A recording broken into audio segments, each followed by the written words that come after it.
வணக்கம்.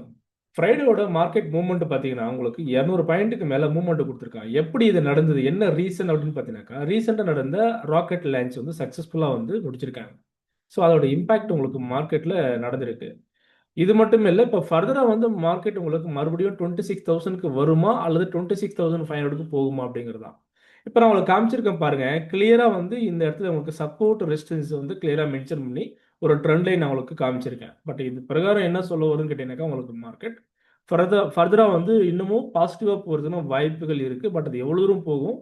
ஒருவேளை கீழே இறங்கி வந்துச்சுன்னா, சப்போர்ட் எவ்வளவு தூரம் இருக்கு அப்படிங்கிறத நம்ம டீட்டெயிலா பார்ப்போம். நம்ம குடுக்கக்கூடிய இந்த வியூ அப்படிங்கிறது ஒரு எஜுகேஷனல் பர்ப்பஸ் தாங்க. நல்லா பாருங்க. ஸோ இன்னைக்கு பார்த்தீங்கன்னா, நான் உங்களுக்கு காமிச்சிட்டு இருக்கிற இந்த சார்ட் இருக்கு இல்லைங்களா? ஸோ இதில நான் என்ன பண்ணியிருக்கேன்னா, உங்களுக்கு ஃப்ரைடே வந்து மார்க்கெட் உங்களுக்கு 26,150ல மார்க்கெட் ஓப்பன் ஆச்சு. 150ல ஓப்பன் ஆனாலும், கீழ வந்து உங்களுக்கு 30 பாயிண்ட்ஸ் வந்து கீழ இறங்கி வந்திருக்கு. அந்த 30 பாயிண்ட்ஸ் கீழ ஏன் இறங்கி வந்துச்சுன்னு கேட்டீங்கன்னா, இங்க பாருங்க. ஒரு லோயர் டைம் ஃப்ரேம்ல போனீங்கன்னா உங்களுக்கு கிளியரா தெரியும். இப்ப நான் என்ன பண்றேன், 30 மினிட்ஸ் டைம் ஃப்ரேம்ல நான் வச்சிருக்கேன். இங்க பாருங்க. ஸோ இதுதான் வந்து உங்களுக்கு மார்க்கெட்ல அன்னைக்கு நடந்தது. இன்னும் கூட லோயர் டைம் ஃப்ரேம்ல வைக்கிறேன். ஒரு 15 மினிட்ஸோட சார்ட் நீங்க வச்சுக்கிட்டீங்கன்னா உங்களுக்கு கிளியரா தெரியும். இங்க பாருங்க. இங்க தான் மார்க்கெட் வந்து ஆக்சுவலா ஓப்பன் ஆச்சு. எங்க ஓப்பன் ஆயிருக்குன்னா, 26,150ல ஓப்பன் ஆகிட்டு, அப்படியே வந்து கீழ இறங்கி வந்திருக்காங்க. கீழ இறங்கி என்ன பண்ணியிருக்காங்கன்னா, இந்த சப்போர்ட் வந்து எடுத்திருக்காங்க மார்க்கெட். இங்க பாருங்க. ஓப்பன் ஆன உடனே ஒரே கேண்டில்ல ஒரு ஸ்பைக் வந்து ஃபார்ம் ஆயிருக்கு. கரெக்ட்டா இந்த சப்போர்ட். ஏன்னா, கடந்த ஒரு 1 வீக்கா வந்து இந்த இடத்துல உங்களுக்கு ஒரு லாங் சப்போர்ட் வந்து ஃபார்ம் பண்ணியிருக்காங்க. இந்த இடத்துல பாருங்க. எங்கன்னா 26,200 ஆர் 120. 26,120ல வந்து ஒரு லாங் சப்போர்ட் வந்து ஃபார்ம் ஆயிருக்கு. அத மறுபடியும் ரீடெஸ்ட் எடுக்கிறதுக்காக அந்த மார்க்கெட் வந்து என்னாச்சுன்னா, அப்படியே ஃபார்ம் பண்ணி அந்த சப்போர்ட் எடுத்துட்டு அப்படியே ஜம்ப் ஆயிடுச்சு. ரைஸ் ஆயிடுச்சு மார்க்கெட்.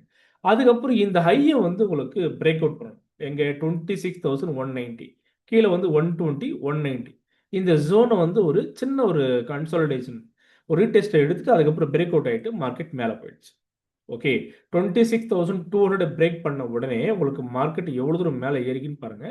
26,330 வரைக்கும் மார்க்கெட் மேல போயிருக்கு. ஸோ இதுதான் நான் வந்து கிளியரா சொல்லியிருந்தேன். மார்க்கெட்டோட வியூ வந்து நான் குடுத்திருந்தேன். ஒருவேளை மார்க்கெட் தொடர்ந்து மேல ஏறுது அப்படின்னா, 26,330 அல்லது 340 வரைக்கும் போகும் நான் சொல்லியிருந்தேன் அன்னைக்கு. உண்மையாவே வந்து நல்ல ஒரு மூவ்மெண்ட் கிடைச்சிருக்கு. எதிர்பார்த்த மாரியே வந்து 26,340 வரைக்கும் இந்த மார்க்கெட் போயிருக்கு. ஓகே. இப்ப ஃபர்தரா வந்து மண்டே நாளைக்கு வந்து மார்க்கெட் எப்படி இருக்கும்? அப்படின்னு கேட்டா, இன்னமும் ஃபர்தரா மேல தான் போகுமான்னு கேட்டீங்கன்னாக்கா, இல்ல. தொடர்ந்து அப்படி எதிர்பார்க்க முடியாது. மார்க்கெட் மறுபடியும் ஒரு டவுன்ஃபால் குடுத்து அதுக்கப்புறம் மேல ஏறுச்சுன்னா நல்லா இருக்கும். அப்படி நான் எதிர்பார்க்கிறேன். ஏன்னு கேட்டீங்கன்னா, இப்ப தொடர்ந்து மேல ஏறுதுன்னா மறுபடியும் கீழ வரதுக்கு வாய்ப்புகள் அதிகமா இருக்கு. இங்க பாருங்க. இப்போ ஒருவேளை இந்த மார்க்கெட் தொடர்ந்து மேல ஏறுதுன்னா, எவ்வளவு தூரம் போகும்னா, அடுத்ததா வந்து 26,500க்கு போகணும். பட் அப்படி போகுமான்னா, கொஞ்சம் டவுட் தான். மேபி 26,400க்கு போகலாம். ஓகே. அல்லது 440 அந்த ரேஞ்ச் வரைக்கும் போறதுக்குன்னா வாய்ப்புகள் இருக்கு. அதுக்கப்புறம் என்ன ஆகும்னு கேட்டீங்கன்னா, மார்க்கெட் டுவர்ட்ஸ் சப்போர்ட் நோக்கி வரதுக்கு வாய்ப்புகள் இருக்கு. எந்த சப்போர்ட் அப்படின்னா, இதுதான் நமக்கு சப்போர்ட். 26,300 அந்த ரேஞ்சுக்கும் அல்லது இந்த சப்போர்ட்டுக்கும் வரதுக்கு வாய்ப்புகள் இருக்கு. 26,200 நல்லா பார்த்துக்கோங்க. 26,300 அல்லது 26,200 இந்த 2 சப்போர்ட் வந்து எடுக்கிறதுக்கு வாய்ப்புகள் இருக்கு மார்க்கெட்ல. அது எப்ப வரும்னா, மேபி மண்டே வரலாம். அல்லது அதுக்கு அடுத்த நாள் கூட வரலாம். சொல்ல முடியாது. எக்ஸாக்ட்டா வந்து சொல்ல முடியாது. ஆனா, இந்த சப்போர்ட்ட எடுத்துச்சுன்னா, மார்க்கெட் இன்னமும் சூப்பரா இருக்கும். அப்ப தொடர்ந்து ஒரு வேள மேல ஏறுதுன்னு வச்சுப்போமே, நமக்கு இதுவரைக்கும் ட்ரெண்ட் லைன் வந்து நான் ஃபார்ம் பண்ணியிருக்கேன். ஸோ இந்த இந்த லெவலுக்குள்ள தான் இந்த மார்க்கெட் வந்து பெர்ஃபார்ம் பண்ணிட்டு இருக்கு. எப்போவெல்லாம் இந்த ஹை கிட்ட வருதோ, அப்போலாம் வந்து ஒரு சின்ன சின்ன கரெக்ஷன்ஸ் வந்து மார்க்கெட்ல ஃபார்ம் ஆயிருக்கு. அது பாருங்க. ஓகே. ஸோ எப்போவெல்லாம் இந்த ஹை கிட்ட வருதோ, அப்போ ஒரு சின்ன ஒரு கரெக்ஷன் வந்திருக்கும். திரும்ப இந்த சப்போர்ட் கிட்ட வரும்போதெல்லாம் நமக்கு ஒரு பை வந்து ஃபார்ம் ஆயிருக்கும். அதுதான் இப்பவுமே நடக்குது. நல்லா பாருங்க. இந்த ஜோன்ல வந்து ஒரு ஸ்ட்ராங்கான டிவிசர் பாட்டம் வந்து ஃபார்ம் ஆயிருக்கு. 4 ஹவர் சார்ட்ல பார்த்தீங்கன்னா கிளியரா தெரியும். இந்த சப்போர்ட்ல உங்களுக்கு என்ன ஃபார்ம் ஆயிருக்குன்னா, ட்வீசர் பாட்டம் வந்து ஃபார்ம் ஆனதுனால தான் மார்க்கெட் ஸ்ட்ராங்கான ஒரு மூவ்மெண்ட் குடுத்தது. அதுக்கப்புறம் பார்த்தீங்கன்னா, இந்த இடத்துல ஒரு ஸ்ட்ராங்கான கன்சாலிடேஷன் ஃபார்ம் ஆயிருக்கு. என்னைக்குன்னா, வியாழக்கிழமை அன்னைக்கு. ஸோ அன்னைக்கு வந்து மார்க்கெட்ல யாராலயும் ட்ரேட் பண்ணவே முடியல. வோலடைல் அதிகமா இருந்துச்சு. கணிக்க முடியலன்னு வச்சுப்போமே. கணிக்க முடியல மீன்ஸ் என்ன அதுக்கு அர்த்தம்னா, அந்த இடத்துல ஒரு ஸ்ட்ராங்கான சப்போர்ட் வந்து ஃபார்ம் பண்ணுது. ஏன் இந்த இடத்துல ஒரு சப்போர்ட் ஃபார்ம் பண்ணணும்னு கேட்டீங்கன்னாக்கா, 26,000 வந்து பிரேக் அவுட் பண்றான்.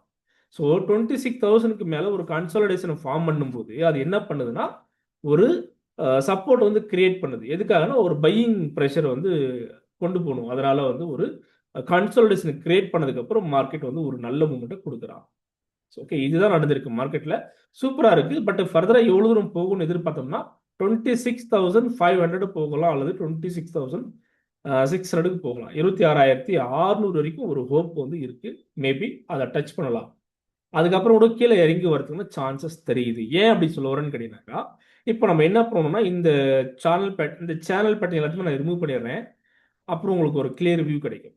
இப்போ பாருங்க எப்படி இருக்கீங்களா? இப்போ நான் என்ன பண்ணுறேன்னா, நமக்கு சப்போர்ட் எங்கே இருக்குது அப்படிங்கிறது நமக்கு தெரியாது. இப்போ எங்கே பாருங்க, இந்த இடம் ஒரு ஸ்ட்ராங்கான சப்போர்ட் இருக்கு. 26,120 அந்த ரேஞ்சில் வந்து ஒரு ஸ்ட்ராங்கான சப்போர்ட் இருக்கு.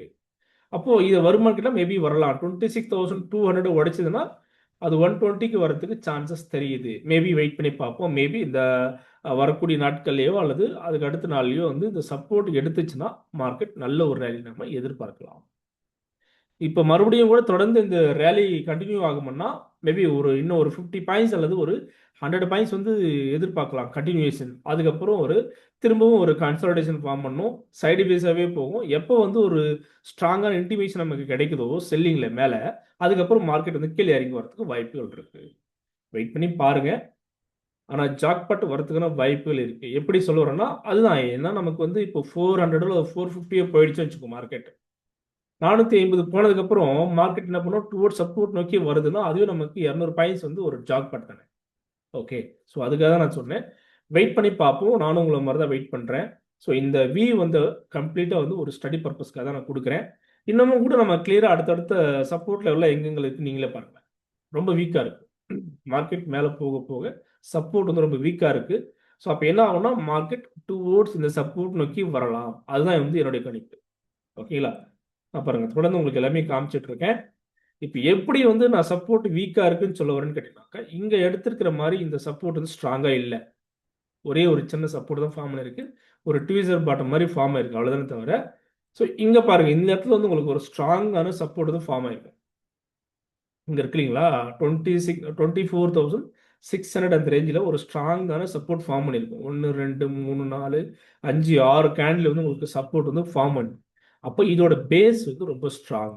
இப்போ இருக்கக்கூடியது வந்து அந்த மாதிரி இல்லை. அதனால தான் நான் உங்களுக்கு சொல்லிட்டு இருக்கேன். ஒரு கம்பேரிசன் கொடுக்குறேன். எப்படி நீங்கள் வந்து வீக்காக இருக்குன்னு சொல்கிறீங்கன்னு கேட்பீங்க இல்லையா? ஸோ அதனால் இப்போ இந்த இடம் பாருங்கள், இங்கெல்லாம் வந்து ஒரு சப்போர்ட் அப்படிங்கிறது ரொம்ப ஸ்ட்ராங்காக இருக்குது. ஸோ மார்க்கெட் உங்களுக்கு தொடர்ந்து மேலே ஏறும். ஆனால் இங்கல்ல வந்து உங்களுக்கு அந்த மாதிரி இல்லை. இப்போ இந்த இடத்துல உங்களுக்கு ரிவர்சல் திரும்பிச்சு இல்லைங்களா? இந்த இடம் 25,900 அந்த ரேஞ்சில் வந்து ஒரு சப்போர்ட் ஃபார்ம் பண்ணியிருக்கு. ஒரு டியூசர் பாட்டம் மாதிரி. அது ஒரு ஸ்ட்ராங்கான சப்போர்ட் கிடையாது. ஓரளவுக்கு மூவ்மெண்ட் கொடுக்கும். திரும்ப கூட அது கீழே இறங்கி வரலாம். ஓகே, ஸோ இந்த சப்போர்ட் வீக்காக இருந்ததுனால தான் உங்களுக்கு இங்கே ஒரு கன்சாலிடேஷனே ஃபார்ம் ஆயிடுச்சு. அது புரிஞ்சுக்கோங்க இல்லையா? இந்த இடத்துல ஸ்ட்ராங்கான சப்போர்ட் ஃபார்ம் ஆயிருந்ததுன்னா மார்க்கெட் தொடர்ந்து மேலே போயிருக்கு. இந்த கன்சாலிடேஷன் வந்திருக்காது. அதான் டெக்னிக்கல். ஓகே, இப்போ நீங்களுமே வந்து இந்த மாதிரி ஏதாச்சும் விஷயங்களை தெரிஞ்சுக்கணும்னு நினைச்சீங்கன்னா நம்மளுடைய கோர்ஸில் நீங்கள் ஜாயின் பண்ணிக்கோங்க. நம்ம ரெகுலராக வந்து கிளாஸ் கண்டக்ட் பண்ணிட்டு இருக்கோம். ரொம்ப உங்களுக்கு சப்போர்ட்டிவாக இருக்கும். ஓகேங்களா? இந்த வீடியோ உங்களுக்கு பிடிச்சிருக்குன்னு நினைக்கிறேன். முடிஞ்சால் லைக்ஸ் பண்ணுங்கள், கமெண்ட் இருந்தால் பதிவு பண்ணுங்கள், உங்களுடைய ஃப்ரெண்ட்ஸ் அத்தனை பேருக்கும் ஃபார்வர்ட் பண்ணுங்கள். நன்றி.